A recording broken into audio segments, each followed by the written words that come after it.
He makes you feel good about the depth. He's all about character. You're right. The puck skills. Don't be fooled by Googling like the goal that he scored last year, whatever it was. Oh my God, he looks like freaking Bobby Orr.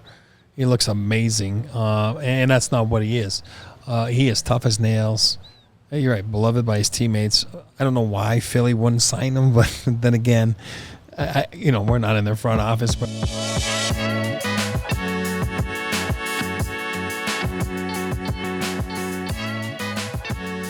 we're back with more trade deadline frenzy action for the Avalanche. We're diving into the defensive pool. It might be a bit of a weird one for the Avs to add to their defense, but if you are looking for a depth defenseman, Nick Seeler has got to be near the top of the list for the Colorado Avalanche. Would be a true rental at a virtually no cost against the cap. Is it simply that makes it make sense for Colorado, or is it the player himself too?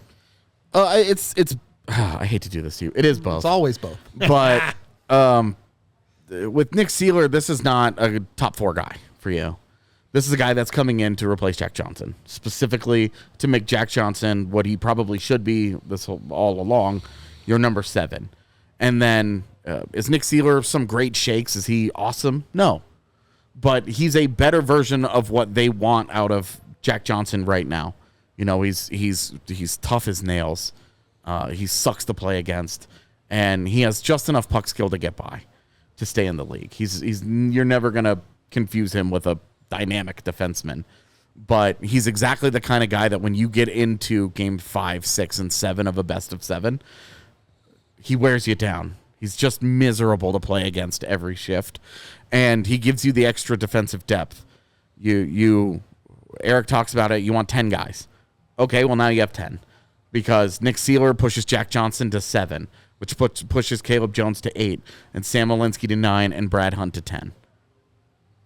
You can order those guys in any way that you want. I'm sorry, Megan. It was no attack on Sam Olinsky. Next year is his year. We agree here, but I was not trying to. No offense to Sam Olinsky. He would be there if the Avs had a place for him right now. It is fair. Through no fault of his own play. It's just Seeler is an easy cut and paste solution of, hey, this is Jack. This is very similar to what we get out of Jack Johnson, but better. And I think that's the appeal. Sorry, I'm laughing because you could put Seeler on the penalty kill and feel pretty comfortable with it. Mm-hmm. Whereas I don't know that I'd feel the same level of confidence from right now Jack Johnson. And I feel like there's been a rise in Jack Johnson's play that's been elevated alongside Byram, at least analytically. And so defensively, the underlings for Seeler lately don't look as good, but he does lead the league in block shots. He's a beloved teammate. There's reports that he's working on an extension with Philadelphia for a reason, because he is that well-respected veteran presence in the locker room that the Avs love that type of guy. That's Andrew Cogliano. That is Jack Johnson, but it's elevated Jack Johnson, exactly like you're saying, and it just makes you feel a little bit more comfortable with how he could round out the bottom of the D-core.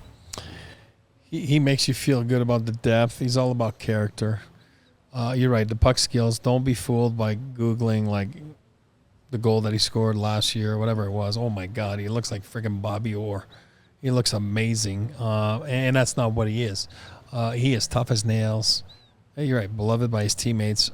I don't know why Philly wouldn't sign him, but then again, we're not in their front office. We're not there. And Torts has been talking about it for weeks now about, we're going to make decisions that our fans aren't going to be happy with. I think the fans have gotten to like him. They're dying for him to get an extension and still be part of it. So, but then as a club, as you have to do business as you have to. So who knows what they're trying to do with the extension or whatever it is. But he would be a guy that I would say 16 teams are making the playoffs, right? So I would say to you that all 16 teams are calling the Philadelphia Flyers about him to add to their depth for playoffs. So he makes you better. You never want to pass up an opportunity to do that. He's a player that you do not have to jump through a bunch of hoops to make the Caps make sense for. But if you're looking at Colorado's assets, does it make sense for them to go out and get Seeler, let alone any defenseman, when those assets could potentially be used towards a fourth-line center, a backup goaltender, whatever other option you may be looking to fill your lineup with? Is a defenseman like a Seeler maybe an option B, a third option as far as things the Avs should be targeting this deadline? I think it's lower on the priority list, but it could be an easier fit for cost. Okay. You know, I don't think I would love it if they moved like a Sean Behrens in that kind of deal and That not would feel have to. awfully expensive, yeah. But you also have to have a very realistic conversation about where Sean Behrens' future in the organization is. Sure. Because Sam Malinsky, Taking that job. it does feel like when you're looking at that higher, and then, okay, you have Sam Girard and Sam Malinsky and Bowen Byram. Where's Sean Behrens fit into this? Yep. And so for me, it's not any kind of knock on a Sean Behrens, but I'd be trying to use Sean Behrens in a deal like this with the hope of we want to see how Seeler plays for us. And if it goes well, we want to keep him. And that way you don't have to sign Jack Johnson again next year, but you keep Seeler for, 2-3 years maybe, and he stabilizes that bottom pairing for you. And your bottom pairing at the start of training camp next year is Nick Seeler and Sam Malinsky. And that I feel like you're setting yourself up for future success where, yeah, you don't like giving up Sean Behrens in that case, but you're okay with it. Because they have to be careful. They don't have very much draft capital to continue to hemorrhage, which means they've got to dip prospects. They've got a very, very thin line to walk here. And when they go and get a college free agent who looks like he's going to play like a Sam Malinsky, it means, okay, hey, we maybe have a guy that we can move on from, where before he turns pro and gets into pro hockey and a team decides he can't play,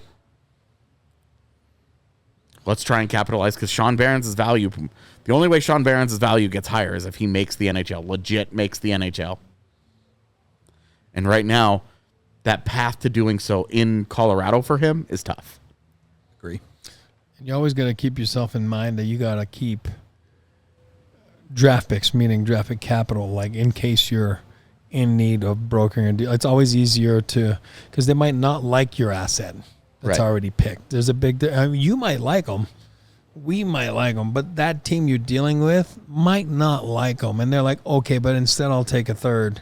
And you're like, I don't have a third, right? You know what I mean? So you got to be careful with what you're trying to do. So it becomes priority a little bit lower in my book to answer your question, And there's a reason we're not talking about Noah Hannafin and Chris Tanev here. Like, it should be high in the priority list because it's conceivable. So there's a threshold. Like, until the ask for Seeler starts to get too high, then it's low on the priority list in that sense. I hope that makes sense. It does. It's interesting, too, hearing Behrens, the name come up as just a hypothetical in this because of how much Philadelphia is familiar with the University of Denver program, having watched Bobby Brink and Rizzo. Now, if that was a piece they were interested in, I think they would know very well if Behrens was somebody they'd like to bring on. And for the team that's committed to a rebuild, is the 30-year-old player in Seeler what they want to anchor themselves to? Are they interested in someone that, like a Behrens, prospect more generally, who could develop into a player for them down the line, especially with, Drysdale is still getting acclimated and potentially dealing with some injury stuff. They might be interested in a really young defenseman to add to their D pipeline. I don't want it to be Sean Behrens, but it is interesting in like the Sean Walker sweepstakes. It just feels like Nick Seeler might be who they have to look at moving on from because they're committed to the rebuild, allegedly. Just to add to this for a second, because I've been in part of so many discussions, and it fits into what we're all saying here. I've been part of discussions where you're like, and you're arguing till you're blue in the face, and you're like, let's use the word Sean Behrens, just for the sake of this conversation. We are not putting Sean Behrens on that list of guys that they can pick from, for Nick Seeler. We are not. Guys are like, yeah, we are. You got 3 guys that are saying, no, it's fine. Then you got 4 guys that are saying no, and then you end up putting it on the list. So it's AJ Rudo, Megan Eric, and Sean Behrens. Here's 5 prospects, Pick one of them. And Philly comes back to you and like, yeah, no. We want none of those 5. And you're arguing until you're blue in the face about like, should we or not we? And then they're like, we'll take the pick. And then you're like, that's my point. You know what I mean? Like, and it's just, it comes down to who you're dancing with. Do they like the play? They might not like them. Yep. You might like them, and you're telling them, and that's the idea of the beauty of persuasive discussions and selling your product and selling your stuff, but sometimes the other team's not having it. Drift into the realm of the hypothetical a little bit. So we're here. saving Sean Barron's here for Megan. That's all I'm saying. In a world where the Avs end up moving on from Bowen Byram, whether that be at this deadline or in the offseason, does a Nick Seeler plus extension make sense in the Avs lineup as a replacement for that? Or is that when you start talking about you want a Hannafin or someone a little bit more higher up the list as a replacement for Bo? Unrelated. Okay, so completely separate? Yes. Okay. But to close up Seeler, for me, Seeler is a 6. I mean, that's what he is. He's nothing higher than that. And if I go back to what we've seen so many times, you see a guy on the UFA market and, you give him a top 4 money, and then he comes to your team and you're like, God, he's not a top 4. I know he was never a top 4. He's a 6. He's a 6D. You gave him the money of a top 4, and now it's your fault. You know what I mean? So I think Nick Seeler is a 6 defenseman. Megan nodding in agreement. Yeah, it feels totally separate. Like what both AJ and Eric are saying. Yeah. In a world where the Avs part with Bowen Byram, it's a completely different return that I have to consider. All right. So keep it separate. Let Seeler be Seeler as a bottom pairing That's what he is. playoff push defenseman, and then what comes in the future may come whatever that is. Yep.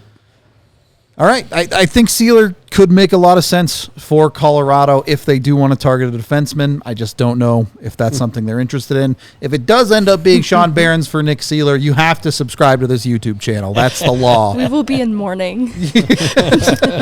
Yeah.